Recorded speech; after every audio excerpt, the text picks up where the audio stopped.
अस्सलाम वालेकुम जी, कैसे हैं आप सब? मैं ठीक, शुक्र अल्हम्दुलिल्लाह। दुआ करती हूँ आप भी माशाल्लाह ठीक ठाक रहें, खुश रहें। चलें जी, बिस्मिल्लाह करते हैं। मैं बनाई है चाय, साथ क्रोसेंट पड़ी थी, थोड़ी सी पड़ी थी। मैंने कहा इसी को गर्म करके खा लेती हूँ, उठने ना फिर अच्छा वाला नाश्ता करूँगी।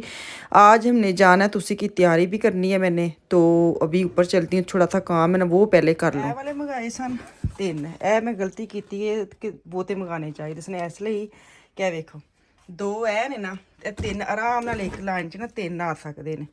ਤੇ ਇਹ ਕਿੰਨੇ ਹਿੱਸੇ ਨੇ, ਸਾਰੇ ਮੈਂ ਮੰਗਾਣੇ ਨੇ ਹੁਣ। ਮੈਨੂੰ ਬੜੇ ਅੱਛੇ ਲੱਗੇ ਨੇ ਇਹ ਵਾਲੇ, ਕਿਤੇ ਮਜ਼ਬੂਤ ਬੜੇ ਨੇ। ਇੱਕ ਖੁੱਲੀ ਪਲਾਟ ਸੇ ਵੇਖੋ ਕਿੰਨਾ ਅੰਦਰ ਮਤਲਬ ਗਹਿਰਾਈ ਹੈ ਨਾ। ਤੇ ਇਹ ਵੇਖੋ ਇਹਦੇ ਵਿੱਚ ਸਾਰੇ ਲੋਨਾਂ ਦੇ ਕੱਪੜੇ ਨੇ ਵਿਸ਼ਾਲ ਦੇ, ਠੀਕ ਹੈ। ਇਹਦੇ ਵਿੱਚ ਉਹ ਕੱਪੜੇ ਨੇ ਜਿਹੜੇ ਆਮ ਯੂਜ਼ ਕਰਨ ਵਾਲੇ ਨੇ ਲੋਨ ਦੇ, ਉਹ ਵਾਲੇ ਉਹ ਨੇ ਜਿਹੜੇ ਤੁਸੀਂ ਕਹਿੰਦੇ ਹੋ ਆਉਣ ਜਾਣ ਲਈ, ਤੇ ਇਹਦੇ ਵਿੱਚ ਆਮ ਯੂਜ਼ ਕਰਨ ਵਾਲੇ ਨੇ। ਤੇ ਹੋ ਗਏ 2 ਮਿਸਾਲ ਦੇ ਹਿੱਸੇ। ਇਹਦੇ ਵਿੱਚ ਮਿਸਾਲ ਦੇ ਸਾਰੇ ਬੈਗ ਨੇ। ਤੇ ਇਹ ਮੈਨੂੰ ਹੁਣ ਹੈ ਨਹੀਂ ਮੇਰੇ ਕੋਲ, ਲੇਕਿਨ ਜਿਹੜੇ ਹੈ ਨੇ ਉਹਨਾਂ ਨੂੰ ਮੈਂ ਸੈੱਟ ਕਰਾਂ, ਬਾਕੀ ਮੈਂ ਮੰਗਵਾਵਾਂਗੀ ਨਵੇਂ। ਫਿਲਹਾਲ ਮੈਨੂੰ ਬੜੇ ਹੀ ਅੱਛੇ ਲੱਗੇ ਨੇ, ਕਿਉਂਕਿ ਇੱਕ ਲੰਚ 3 ਤੇ ਨਾ ਦੇ ਨੇ। ਤੇ ਮਜ਼ੇ ਦੀ ਗੱਲ ਹੈ ਕਿ ਤੁਸੀਂ ਨਾ ਆਰਾਮ ਦੇ ਨਾਲ ਇਹ ਵਾਲੇ ਬਾਹਰ ਕੱਢ ਸਕਦੇ ਹੋ, ਅੰਦਰ ਰੱਖ ਸਕਦੇ ਹੋ। ਕੱਪੜੇ ਫਿਰ ਉਹ ਪਏ ਨਾ, ਫਿਰ ਇੱਕ ਚੀਜ਼ ਕੱਢੋ ਸਾਰੇ ਥੱਲੇ ਆ ਜਾਂਦੇ ਨੇ। ਤੇ ਇਹ ਮੈਨੂੰ ਸਭ ਤੋਂ ਅੱਛਾ ਆਪਸ਼ਨ ਲੱਗਾ। ਹੁਣ ਮੈਂ ਹੋਰ ਮੰਗਾਣੇ ਨੇ ਵਾਲੇ ਮੰਗਵਾਏ ਸੀ ਨਾ ਆਰਗੇਨਾਈਜ਼ਰ। ਮੈਂ ਕਿਹਾ ਸੀ ਕਿ ਮੈਂ ਕਰਾਂਗੀ ਨਾ ਪੈਕ, ਤੇ ਮੈਂ ਤੁਹਾਨੂੰ ਵਿਖਾ ਦਾਂਗੀ। ਇਹਦੇ ਵਿੱਚ ਸਾਰੇ ਫੈਂਸੀ ਕੱਪੜੇ ਮੈਂ ਪਾਏ ਨੇ ਜਿਹੜੇ ਇਸਤੇਮਾਲ ਹੋ ਚੁੱਕੇ ਨੇ, ਤੇ ਦੁਬਾਰਾ ਅਗਰ ਜ਼ਰੂਰਤ ਪਈ ਨਾ ਤੇ ਇਹਨਾਂ ਨੂੰ ਅਸੀਂ ਕੱਢਾਂਗੇ। ਇੱਥੋਂ ਵੀ ਤੁਸੀਂ ਵੇਖ ਸਕਦੇ ਹੋ, ਤੇ ਫਿਲਹਾਲ ਇੱਥੋਂ ਜ਼ਿਪ ਖੋਲ ਕੇ ਵੀ ਤੁਸੀਂ ਵੇਖ ਸਕਦੇ ਹੋ ਕਿ ਵਿੱਚ ਕਿਹੜੀ ਚੀਜ਼ ਕਿੱਥੇ ਪਈ ਹੈ। ਤਾਂ ਬੜੇ ਮਜ਼ਬੂਤ ਨੇ, ਮੈਨੂੰ ਅੱਛੇ ਤਾਂ ਲੱਗੇ ਨੇ ਕਿ ਇਹਨਾਂ ਦੇ ਅੰਦਰ ਨਾ ਲੋਹੇ ਦੇ ਪਾਏ ਜਿਵੇਂ ਨਹੀਂ ਹੁੰਦੇ, ਇਹ ਵਾਲੇ ਲੱਗੇ ਹੁੰਦੇ ਨੇ ਸਟੇ ਕਰਨ ਲਈ, ਤਾਂ ਕਿ ਲਿਫੇ ਨੇ ਇਹ ਵਾਲੀ ਚੀਜ਼ਾਂ ਨਾ। ਤੇ ਬਿਲਕੁਲ ਮਜ਼ਬੂਤ ਅੱਛਾ ਸਟੱਫ, ਅੱਛੀਆਂ ਜ਼ਿੱਪਾਂ, ਤੇ ਐਡੇ ਪਿਆਰੇ ਨੇ। ਹੇਠ ਉੱਤੇ ਰੱਖ ਸਕਦੇ ਤੁਸੀਂ ਸ਼ਰੰਗ ਦੇ ਵਿੱਚ ਨਾ, ਤੇ ਸੇਫ ਰਹਿੰਦੇ ਨੇ ਕੱਪੜੇ। ਫਿਰ ਮੈਂ ਨਾਸ਼ਤਾ ਬਣਾਉਣੇ ਲੱਗੀ। ਆਪਨੇ ਕੀ ਖਾਣਾ ਹੈ? ਅੰਡਾ ਟੋਸਟ। ਸਦਕੇ ਭਾਈ ਅਫਾਨ ਨੂੰ ਨਾਸ਼ਤਾ ਪੁੱਛਣ ਆਈ ਆ, ਕਿਉਂਕਿ ਅਫਾਨ ਸਾਹਿਬ ਉੱਠੇ ਨੇ, ਬੱਚੀਆਂ ਉੱਤੇ ਉੱਠੀਆਂ ਨੇ। ਤੇ ਮੌਸਮ ਤੁਹਾਨੂੰ ਵਿਖਾ ਦੇਵਾਂ, ਮੌਸਮ ਤਾਂ ਬੜਾ ਹੀ ਅੱਛਾ ਹੈ। ਅਸੀਂ ਅੱਜ ਜਾਣਾ ਵੇ ਮਹਿੰਦੀ ਕਹਿ ਲਓ, ਜਾਂ ਤੁਸੀਂ ਫੈਮਿਲੀ ਗੈਦਰਿੰਗ ਕਹਿ ਲਓ, ਇੰਝ ਬਸ ਇਕੱਠੇ ਹੋਣਾ ਵੇ ਤੇ ਉੱਥੇ ਜਾਣਾ ਹੈ। ਤੇ ਹੁਣ ਮੈਨੂੰ ਇੱਥੇ ਨਾਸ਼ਤਾ ਵਗੈਰਾ ਕਰਵਾ ਕੇ ਜਾਣੀ, ਕਿਉਂਕਿ ਸ਼ਾਮ ਦਾ ਪ੍ਰੋਗਰਾਮ ਹੈ। ਤੇ ਬੱਚਿਆਂ ਨੂੰ ਖਾਣਾ ਸ਼ਾਣਾ ਖਵਾ ਕੇ ਲੈ ਕੇ ਜਾਵਾਂ, ਨਹੀਂ ਤੇ ਫਿਰ ਜੰਝ ਗੱਡੀ 'ਚ ਬਹਿੰਦੇ ਨੇ ਬੱਚੇ, ਭੁੱਖ ਲੱਗ ਜਾਂਦੀ। ਖੈਰ ਅੱਜ ਤੇ ਬੱਚਿਆਂ ਨੂੰ ਚਿਪਸ ਵਗੈਰਾ, ਸਾਡਾ ਨਾ ਅੱਧੇ ਘੰਟੇ ਪੌਣੇ ਘੰਟੇ ਦਾ ਰਸਤਾ ਵੇ, ਤੇ ਉਹਨਾਂ ਨੇ ਆਪਣਾ ਖਾਣ ਪੀਣ ਇੰਝ ਬੈਗ ਬਣਾਉਂਦੇ ਜਾਂ ਪਤਾ ਨਹੀਂ ਸੀ ਕਿੰਨੇ ਲੰਬੇ ਸਫ਼ਰ ਤੇ ਜਾਣਾ। ਤੇ ਖੈਰ ਫਿਰ ਵੀ ਮੈਂ ਨਾਸ਼ਤਾ ਬਣਾਵਾਂ ਤੇ ਥੋੜੀ ਟੈਨਸ਼ਨ ਖਤਮ ਹੁੰਦੀ ਹੈ ਨਾ। ਬੱਚਿਆਂ ਨੂੰ ਖਵਾ ਕੇ ਤੇ ਲੈ ਕੇ ਚੱਲੀ ਆ। ਤੇ ਚਲੋ ਜੀ किचन चलने ਆ। इनके अब्बा जी भी किचन में पहुंच गए हैं। मैं रागी सा आटा शाटा कढ़ के एक तो पराठे बनानी आ। हाँ मैंने असी किचन च आने मेरी हैल्प करन दे, पर कोई नहीं। मैं नेल पॉलिश वेखो ला लू लई है, तैयारी कर ਲਈ फुल असी जान दी। ते मसर पे ने नाल पराठे जी। अफान ते सच अंडा टोस्ट खाना। तुझे चल मिने ਤੁਸੀਂ ਕਿਚਨ ਚ ਆ ਗਏ ਮੇਰੀ ਹੈਲਪ ਕਰਾਉਣ। ਵਾਲੇਕੁਮ ਸਲਾਮ, ਕੀ ਹਾਲ ਚਾਲ? ਠੀਕ ਠਾਕ? ਅੱਜ ਤੇ ਟਾਈਮ ਸਿਰ ਉੱਠ ਗਈ, ਅੱਜ ਜਾਣਾ ਹੈ। ਹਾਂਜੀ ਅੱਜ ਅੱਛੇ ਬੱਚੇ ਬਣ ਗਏ। ਮੈਂ ਚਾਹ ਰੱਖ ਸਕਦਾ ਹਾਂ? ਅੱਛਾ ਜੀ ਚਾਹ ਰੱਖ ਦੋ। ਲੱਗਦਾ ਉਹ ਜਿਹੜੇ ਬਰਤਨ ਤੂੰ ਪਏ ਨੇ ਨਾ, ਨਹੀਂ ਇਹ ਨਹੀਂ, ਇਹਦੇ ਵਿੱਚ ਨਾ, ਇਹਦੇ ਵਿੱਚ ਮੈਂ ਬਣਾਏ ਸੀ, ਕੀ ਕਹਿੰਦੇ ਨੇ ਉਹਨੂੰ, ਕੀ ਕਹਿੰਦੇ ਠਹਿਰ ਮੈਂ ਹੁਣ ਮੈਨੂੰ ਨਾਮ ਨਹੀਂ ਆਉਂਦਾ ਇਹਦਾ। ਮੈਂ ਓਟਸ ਬਣਾਏ ਦੁੱਧ ਤੇ, ਉਹ ਐਸੇ ਥੱਲੇ ਲੱਗੇ। ਤੇ ਉਦੋਂ ਮਸ਼ੀਨ 'ਚ ਪਤੀਲੀ ਕੱਢੀ ਨਾ, ਤੇ ਥੋੜੀ ਕਾਲੀ। ਮੈਂ ਕਿਹਾ ਤੈਨੂੰ ਕੂਚੀ ਨਾ ਮੈਂ ਕਰਾਂਗੇ, ਲੇਕਿਨ ਮਸ਼ਾਲ ਨੇ ਬਰਤਨ ਕੱਢਣ ਉਂਝ ਵਿੱਚ ਰੱਖ ਗਈ। ਮਸ਼ੀਨ 'ਚ ਨਾ ਬਰਤਨ ਪਏ ਨੇ ਧੁੱਪੇ, ਤੇ ਇੱਥੋਂ ਕੱਢਣੇ ਆ ਪਤੀਲੀਆਂ, ਤੇ ਚਾਹ ਬਣਾਉਂਦੇ ਆ, ਤੇ ਨਾਲ ਬਣਾਉਂਦੇ ਪਰੌਂਠੇ। ਅਸੀਂ ਹਿਸਾਬ ਲਾ ਲਓ ਪਰੌਣੇ ਜਾਣਾ, ਤੇ ਅਸੀਂ ਪਰਾਠੇ ਖਾ ਕੇ ਜਾਂਦੇ ਆ। ਤੇ ਜਿਹੜਾ ਫਿਰ ਮੈਨੂੰ ਸਭ ਤੋਂ ਗੁੱਸਾ ਚੜਦਾ ਹੈ ਕਿ ਮਹਿਮਾਨ ਜਾਲ ਤੋਂ ਪਹਿਲੇ ਹੀ ਮੈਂ ਪਰਾਠੇ ਖਵਾ ਕੇ ਖੜਨੇ ਹੁੰਦੇ ਨੇ। ਜਨਾਬ ਤੁਹਾਨੂੰ ਆਪਣੇ ਬੰਦੇ ਦਾ ਤੇ ਆਪਣੇ ਬੱਚਿਆਂ ਦਾ ਪਤਾ ਹੈ। ਹਾਂ ਤਾਂ ਇਹ ਤੇ ਮੈਂ ਕਿਚਨ ਚੁੱਪ ਕਰਕੇ ਅੱਛੀ ਬੱਚੀ ਬਣ ਕੇ ਆ ਗਈ ਆ। ਮੈਨੂੰ ਪਤਾ ਵੇ ਗੱਡੀ 'ਚ ਬਹਿੰਦੇ ਤੁਹਾਨੂੰ ਸਭ ਨੂੰ ਭੁੱਖ ਲੱਗ ਜਾਂਦੀ ਹੈ। ਅੱਛਾ ਤੁਹਾਨੂੰ ਸਭ ਤੋਂ ਪਹਿਲੇ ਲੱਗਦੀ ਏ, ਤੇ ਬੱਚੇ ਵੀ ਤੁਹਾਡੇ ਤੇ ਗਏ ਨੇ। ਮੈਂ ਸਬਰ ਕਰ ਲੈਣੀ ਆ। ਤੇ ਨਹੀਂ ਗਏ ਉਹ, ਕੱਲ ਪਰਸੋਂ ਗਏ ਸੀ ਟਾਂਗੇ ਤੇ। ਅੱਛਾ ਤੇ ਅੱਜ ਗੱਡੀ ਤੇ। ਚਲੋ ਜੀ ਨਾਸ਼ਤਾ ਸ਼ੁਰੂ ਕਰੀਏ। ਮੈਂ ਦਾਲ ਕੱਢ ਲਿਆਵਾਂ। ਤੁਹਾਡੀ ਚਾਹ ਨਾਲ ਰੱਖਣੀ ਹੈ ਕਿ ਬਾਅਦ ਚ ਪੀਣੀ? ਮੇਰੀ ਨਾਲ ਹੀ ਰੱਖ ਲਓ ਕੰਮ, ਕਿਉਂਕਿ ਹੁਣ ਮੈਂ ਇਸੇ ਕੰਮ ਲੱਗੀ ਰਹਿਣਾ ਵੇ। ਮੈਂ ਖਾਣਾ ਸ਼ਾਣਾ ਖਵਾ ਕੇ ਮੈਂ ਡਾਇਰੈਕਟ ਉੱਤੇ ਜਾਣਾ ਕੱਪੜੇ ਸ਼ੱਪੜੇ ਇਸਤਰੀ ਕਰਨ। ਹਾਂਜੀ ਅੱਧੇ ਵਿਚਦੇ ਮੈਂ ਇਸਤਰੀ ਕਰ ਆਈ ਹਾਂ, ਅੱਧੇ ਵਿਚਦੇ ਰਹਿੰਦੇ ਨੇ ਹਜੇ। ਮੈਨੂੰ ਬੜੇ ਔਖੇ ਲੱਗਦੇ ਨੇ ਕੱਪੜੇ ਇਸਤਰੀ ਕਰਨੇ। ਮੈਨੂੰ ਸ਼ੁਰੂ ਤੋਂ ਮੈਨੂੰ ਲੱਗਦਾ, ਮੈਨੂੰ ਕੋਈ ਪੁੱਛੇ ਨਾ ਤੈਨੂੰ ਸਭ ਤੋਂ ਔਖਾ ਕੰਮ ਕਿਹੜਾ ਲੱਗੇਗਾ, ਮੈਨੂੰ ਕੱਪੜੇ ਪ੍ਰੈਸ ਕਰਨੇ ਲੱਗਦੇ ਨੇ ਸੱਚੀ ਬਹੁਤ ਜ਼ਿਆਦਾ।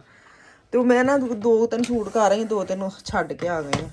ਚਲੋ ਜੀ ਚਾਹ ਰੱਖੀਏ, ਚੀਨੀ ਪੱਤੀ ਪਾਈ ਬਣੀ ਹੈ। ਅੱਛਾ ਇਹ ਤੁਹਾਡੀ ਚਾਹ ਹੈ ਨਾ? ਮੈਂ ਜਿਹੜਾ ਕਿਹੜੇ ਪਾਣੇ ਕੱਪੜੇ ਤੁਸੀਂ ਬਲੈਕ ਸਲਵਾਰ ਕਮੀਜ਼ ਮੁੰਡਿਆਂ ਨੇ ਪਾਣੀ ਸਾਰਿਆਂ ਨੇ ਜਾਂ ਇਹਨਾਂ ਨੂੰ ਅਗੇ ਮੈਂ ਇਕੱਲਾ ਹੀ ਤੁਰੇ ਫਿਰਾਂ ਉੱਥੇ। ਨਹੀਂ ਤੁਸੀਂ ਤੁਹਾਡੇ ਮੁੰਡੇ ਦੇ ਨਾਲ ਪਾਣਗੇ, ਹੋਰ ਕੋਈ ਪਾਏ ਨਾ ਪਾਏ, ਤੁਸੀਂ ਤਿੰਨਾਂ ਨੇ ਤੇ ਪਾਣਾ ਹੈ ਨਾ। ਮਰਦ ਹਜ਼ਰਾਤ ਨੇ, ਮਰਦ ਹਜ਼ਰਾਤ। ਚਲੋ ਜੀ ਨੇਲ ਪਾਲਿਸ਼ ਮੈਂ ਲਾਈ ਹੁਣ। ਮੇਰੇ ਵੇਖਿਓ ਆਟਾ ਹੀ ਮੇਰੇ ਬਹੁਤ ਜਲਦੀ ਲੱਥ ਲੁੱਥ ਜਾਂਦੀ। ਮੈਂ ਜਾਣ ਲੱਗੇ ਲਾਣੀ ਹੁੰਨੀ ਆ ਕਿ ਮੇਰੀ ਨੇਲ ਪਾਲਿਸ਼ ਨਾ ਖਰਾਬ ਹੋ ਜਾਏ, ਪਰ ਮੈਨੂੰ ਲੱਗਦਾ ਮੇਰੀ ਲੱਥ ਲੁੱਥ ਜਾਣੀ, ਮੈਨੂੰ ਗੱਡੀ 'ਚ ਰੱਖਣੀ। ਚਾਹ ਤੁਸੀਂ ਰੱਖੀ ਹੈ ਨਾ? ਹਾਂ। ਚੁੱਲ੍ਹੇ ਕਿੰਨੇ ਚਲਾਣੇ ਨੇ? ਰੋਟੀਆਂ ਪੱਕ ਜਾਂਦੀਆਂ ਨੇ, ਚਾਹ ਉੱਤੇ ਵਿਚਾਰੀ ਠੰਡੀ ਪਈ ਰਹਿੰਦੀ। ਤੁਹਾਡੇ ਕੋਈ ਕੰਮ ਐ ਨਹੀਂ ਹੁੰਦੇ ਨੇ। ਇਹ ਜੀ ਜਨਾਬ ਤੁਸੀਂ ਕਹਿੰਦੇ ਹੋ ਕਿ ਤੂੰ ਬਹੁਤ ਹੁਸ਼ਿਆਰ ਚਲਾ ਕੇ ਤੁਸੀਂ ਲੱਗ ਗਈ ਸਮਝ ਕਿੰਨਾ ਕਿ ਮਾਸੂਮ ਆ। ਨਿੱਕੀਆਂ ਨਿੱਕੀਆਂ ਚੀਜ਼ਾਂ ਤੇ ਮਾਸੂਮ ਹੋ, ਵੈਸੇ ਤੁਸੀਂ ਬੜੇ ਹੁਸ਼ਿਆਰ ਹੋ। ਅੱਛਾ ਇੱਕ ਪਰਾਠਾ ਖਾਣਾ ਕਿ 2? ਇੱਕ ਹੀ ਖਾ ਲਓ, ਮਹਿਮਾਨ ਜਾਣਾ ਉੱਥੇ ਵੀ ਤੇ ਖਾਣਾ। ਨਹੀਂ ਤੂੰ ਬਣਾ ਦੇ, ਮੇਰਾ ਇੱਕ ਪਰਾਠਾ ਬਣਾ ਦੇ 2 ਵਾਰੀ। 2 ਵਾਰ ਬਣਾ ਗੱਲ ਤੇ ਉੱਥੇ। ਨਹੀਂ ਜਨਾਬ ਰੋਟੀ ਖਾਈ ਉੱਥੇ ਵੀ ਤੈਨੂੰ ਪਤਾ ਹੈ ਜਿਹੜੀ ਕਿਸਮਤ ਦਾ ਹੁੰਦਾ ਨਾ ਉਹ ਤੁਹਾਡੇ ਢਿੱਡ 'ਚ ਜਾਣੀ ਹੈ, ਠੀਕ ਹੈ ਨਾ? ਤੇ ਅਗਰ ਉੱਥੇ ਮੈਨੂੰ ਭੁੱਖ ਲੱਗੀ ਫਿਰ ਉੱਥੇ ਹੀ ਖਾ ਲਾਂਗੇ। ਉਹ ਤਾਂ ਤੁਸੀਂ ਖਾ ਲਈ ਮਾਸ਼ਾਅੱਲਾ, ਵੈਸੇ ਮਜ਼ਾਕ ਕਰਨ ਦੇ ਆ।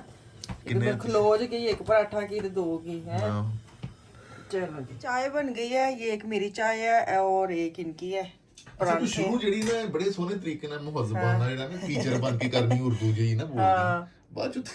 ਬਾਅਦ ਮੇਰੀ ਉਰਦੂ ਜਿਹੜੀ ਨਾ ਗਵਾਚ ਭੁੱਜ ਜਾਂਦੀ। ਮੈਂ ਆਪ ਕਹਿੰਦੀ ਹੈ ਇਹ ਖਾਨ ਸਾਹਿਬ ਦਾ ਨਾਸ਼ਤੇ ਨੂੰ ਟਮਾਟਰ ਬੜੇ ਪਸੰਦ ਨੇ ਤੇ ਕੋਸ਼ਿਸ਼ ਹੁੰਦੀ ਕਿ ਚਲੋ ਹੁਣ ਥੋੜਾ ਜਿਹਾ ਨਾਲ ਇੰਦੇ ਚੀਜ਼ਾਂ ਦਿੱਤੀਆਂ ਜਾਣ। ਤੇ ਤੁਸੀਂ ਰੰਗ ਬਰੰਗੇ ਬਰਤਨ ਵੇਖ ਰਹੇ ਹੋ ਮੇਰੇ, ਇਹਦਾ ਮਤਲਬ ਇਹ ਵੇ ਕਿ ਮੈਨੂੰ ਬਸ ਇੱਥੋਂ ਮੈਂ ਨਿਕਲਣਾ ਚਾਹਦੀ ਕਿਚਨ 'ਚ। ਕੋਲੀਆਂ, ਪਲੇਟ, ਇਹ ਪਲੇਟ ਹੋਰ, ਇਹ ਚਾਬੀ, ਕੱਪ ਨਵੇਂ ਨੇ ਵੇਖ ਲਓ, ਕੱਪ ਮੇਰੇ ਕੋਲ ਰੱਖੇ। ਚਲੋ ਜੀ ਨਾਸ਼ਤਾ ਕਰੀਏ ਤੇ ਅਸੀਂ ਹੁਣ ਇਹ ਤਿਆਰ ਤੇ ਫਿਰ ਇਨਸ਼ਾਅੱਲਾ ਤੁਹਾਨੂੰ ਮਿਲਣੀ ਹੈ ਦੁਬਾਰਾ। ਚलें जी ऊपर आ गए हूँ। नाश्ता वगैरह मैंने सारे करवू के तसल्ली नाल कपड़े शपड़े प्रेस कर लिए हैं। ये मेरा सूट है करिश्मा का, मैं सूट पहनने लगी हूँ। तो ये बड़ा ही प्यारा ऑर्गेन्स है, लेकिन नरम वाली ऑर्गेन्स है और इतनी प्यारी इसकी ना शीशे के साथ और गोटे के साथ इसका कलर कंट्रास्ट, उसकी एम्ब्रॉयडरी है, साथ मज़े का इसका बेल बॉटम ट्राउज़र, उसके ऊपर एम्ब्रॉयडरी। इतना प्यारा ये सूट है ना। तो ये ना इसी साल का है, न्यू है बिल्कुल। तो ऐसी किन्ने दा 18,000 ਦਾ ਸੀ, लेकिन मैं ਕੁਛ ਸੇਲ ਸੀ 30% ਆਫ ਸੀ ਸ਼ਾਇਦ, ਤੇ ਮੈਨੂੰ 11, 12, 13 ਇਹਦੀ ਅਰੇਂਜ ਵਿੱਚ ਮੈਨੂੰ ਮਿਲਿਆ ਸੀ। ਬੜਾ ਹੀ ਅੱਛਾ। ਤੇ ਇਹ ਮੈਂ ਆਪਣਾ ਸੂਟ ਚੂਜ਼ ਕੀਤਾ। ਬੱਚੇ ਜਿਹੜੇ ਤਿਆਰ ਹੋ ਗਏ, ਮਸ਼ਾਲ ਨੇ ਪਹਿਨੀ ਫਰਾਕ पीले कलर दी, आफिया ने भी इस तरह गोल्डन, इसी तरह उसका शाह पोश किया, वो उसने गरारा और इशारा किया। मैंने तेरा नाम भी नहीं आते सच्ची पूछो तो जो लड़के हजरात हैं उन्होंने पहने ब्लैक उनको कपड़े पहने। साथ अफान साहब ने लिया अपने बाबा की चादर, इन्हें बड़ा ही शौक है, मैंने भी चादर ली क्योंकि भाई ने भी ली है, इसको ये था मैंने भी लेनी। फिर मतलब इनके बाबा ने इसको दे दी कि आप ये ले लो ना, इसको बड़ा शौक है चादर लेने का। मैंने कहा दोबारा जब जाऊँगी ना पाकिस्तान, छोटी छोटी चादरें मिल जाती ना बच्चों की, वो मंगवाऊँगी। तो चलो जी ਇੱਥੇ ਅਸੀਂ ਹੁਣ ਕਿ ਕਹਿੰਦੇ ਨੇ ਗੱਡੀ ਵੱਲ ਚੱਲੇ ਆ। ਇਹ ਮੈਂ ਨਾ ਫੰਕਸ਼ਨ ਕਹਿ ਲਓ, ਇੰਜ ਗੈਦਰਿੰਗ ਕਹਿ ਲਓ, ਮੈਂ ਬਾਰ-ਬਾਰ ਇਸ ਲਈ ਕਹਿੰਦੀ ਹਾਂ ਕਿ ਕੋਈ ਬਹੁਤ ਘੱਟ ਜੰਜ ਨਾ ਲੜਕਿਆਂ ਦੀ ਜਾਂ ਇੱਥੇ ਮਹਿੰਦੀ ਦਾ ਟ੍ਰੈਂਡ ਵੇ ਨਾ, ਅਸੀਂ ਮਹਿੰਦੀ ਵਗੈਰਾ ਨਹੀਂ ਕਰਦੇ। ਇਹੀ ਹੁੰਦਾ ਕਿ ਫੈਮਿਲੀ ਇਕੱਠੀ ਹੋ ਗਈ ਹੈ ਤੇ ਖਾਣਾ ਸ਼ਾਨਾ ਖਾਧਾ है, बैठे हैं तो घर चले गए, कोई मेहंदी नहीं ले आए। मेहंदी पाकिस्तान में होता था ऐसी ना, बड़ी प्यारी प्यारी मेहंदी हमने की हुई, हम देखी हुई है, लेकिन यहाँ पे इतना कोई नहीं है, बच्चों को भी कोई शौक़ नहीं है। अच्छा इस शादी के बारे में ना मैं आपको बताऊँ, मैंने पिछले दिन में पलवशा की बेटी की शादी गुजरी है ना, उसके बारे में मैंने कभी बात नहीं की। मुझे बड़े लोगों ने बोला कि आपको उनको ऊपर बोलना चाहिए, जैसे उनकी बेटी की शादी थी, लोगों ने इतनी तनकीद की, नहीं करनी चाहिए तनकीद। बच्चियाँ देते तो बिल्कुल तनकीद नहीं करनी चाहिए। उनकी शादी इतनी सिंपल, मैं इसलिए कह रही हूँ कि उनके सारे प्रोग्राम घर में थे। आपने देखा उनकी सिर्फ जो निकाह था वो भी 80% जैसे वो कह रही थी ना, तो मुझे अच्छा लगा। यहाँ के जो बच्चे ना वो सही कह रही हैं, उन्होंने बिल्कुल नहीं होंगे साढ़े फंक्शन खुले डुले होन, असी मतलब ਇਹ ਵੀ ਕਰਨਾ ਉਹ ਵੀ ਕਰਨਾ ਹੁੰਦਾ, ਜਿੰਨਾ ਹੋ ਸਕੇ ਛੋਟੇ ਲੈਵਲ ਤੱਕ ਅਸੀਂ ਪ੍ਰੋਗਰਾਮ ਕਰਨਾ। ਹੁਣ ਤੇ ਇਹੀ ਕੋਸ਼ਿਸ਼ ਬੱਚੇ ਸਾਡੇ ਨੂੰ ਤੇ ਇਹ ਹੁੰਦਾ ਬਸ ਅਸੀਂ ਜਾਈਏ ਤੇ ਵੋਟੀ ਲੈ ਕੇ ਘਰ ਆ ਜਾਈਏ। ਉਹ ਤੇ ਚਾਹੁੰਦੇ ਹੀ ਨਹੀਂ ਕਿ ਅਸੀਂ ਜਿਹੜੇ ਇਕੱਠੇ ਹੁੰਦੇ ਹਾਂ ਥੋੜਾ ਬਹੁਤ ਅਸੀਂ ਇਹ ਵੀ ਕਰੀਏ ना। तो खैर मैं आपको पलवशा की शादी की इसलिए मिसाल दे रही हूँ। अब इधर ना आ जाना कि उसने ये किया वो जो भी किया। जो मैंने देखा है ना, एक बेटी की शादी माँ के लिए बड़ा मुश्किल होता है वो टाइम, और ऊपर से इतनी तनकीद सुनना। मैंने कहा बंदे ਨੂੰ ਤੇ ਅਟੈਕ ਹੀ ਹੋ ਜਾਣਾ, ਕੁੜੀ ਨੂੰ ਟੋਰਨਾ ਉਤੂ ਇੰਜ ਦੇ ਮੈਸੇਜ ਸੁਣੋ ਤੇ ਅਟੈਕ ਤੇ ਹੋਣਾ ਹੀ है ना। दिल ਦੇ मरीज इंसान ने बनना ही बनना, नहीं कहना चाहिए। ये जो है ना, ये जो सजावट वगैरह ये सारी हमने खुद की है। मेरे बेटे की शादी मेरे बेटे की शादी पता नहीं अल्लाह ज़िंदगी दी होनी है होए होए ਉਹਨੂੰ ਤੇ ਇਹ ਵਾਲੀ चीज़ां ਜਿਹੜੇ ਹੁੰਦੇ ना मतलब फंक्शन करने खलारा डालना रोला खास उसको ज़रा पसंद नहीं है जिस किसकी शादी होती है ना वो घर आके अपने टॉपिक छेड़ लेंदा मेरे सिर ਨੂੰ दर्द शुरू हो जाती है मेरे इन्नी दर्द शुरू हो जाती है कि हाय हाय मैं अगे साढ़े च कोई एडे फंक्शन नहीं कदे सवाए शादी तू ते वलीमे तू ते तू जदू आना वे ना लुकमान तू मेरे सू मेरे चलने लग जाता है। यहाँ पे ना हम अपनी मॉडलिंग कर रही हैं जूतू शूतू की अपने कपड़ों की। ये मेरे नंदे हैं तीनों ना, ये जो सामने खड़ी है ना ये कनाडा से आई जिसको हम परसों लेने गए थे। तो यहाँ पे बच्चे बैठ गए हैं, आधे मेहमान आ गए हैं, आधे ये सारी हमारी अपनी फैमिली, बाहर से कोई बंदा नहीं है, सिर्फ ਅਸੀਂ आप ही माशाल्लाह ਇੰਨੇ ਬੜੇ ਹੁੰਨੇ ਕਿ ਸਾਨੂੰ ਲੋੜ ਹੀ ਨਹੀਂ ਪੈਂਦੀ ਬਾਹਰ ਦੀ। ਇਹ ਸਾਰਾ ਮੇਰਾ ਸਸੁਰਾਲ ਹੈ ਤੇ ਇੱਥੇ ਨਾ ਮੈਂ ਹੁਣ ਤੁਹਾਨੂੰ ਕੁਛ ਬੱਚਿਆਂ ਦੀ ਫੋਟੋਆਂ ਸ਼ੇਅਰ ਕਰਨੀ ਹੈ। ਢੋਲਕੀ ਸ਼ੁਲਕੀ ਵਜਾਈ, ਖਾਣਾ ਖਾਦਾ, ਖਾਣਾ ਨਹੀਂ ਵਹਾਇਆ ਤੁਹਾਨੂੰ ਮੈਂ। ਆਫੀਆ ਬਾਜੀ ਅੱਗੇ फान साहब आएंगे, ਅੱਗੇ मिशाल मैं ਤੁਹਾਨੂੰ ਵਹਾਨੀ ਆ सूट। तो मैंने जो सूट पहना है वो मैं आपके साथ शेयर करती हूँ। चलो जी इतने मैनू तो वो इजाज़त वापस आऊँगी कल। अल्लाह हाफिज़।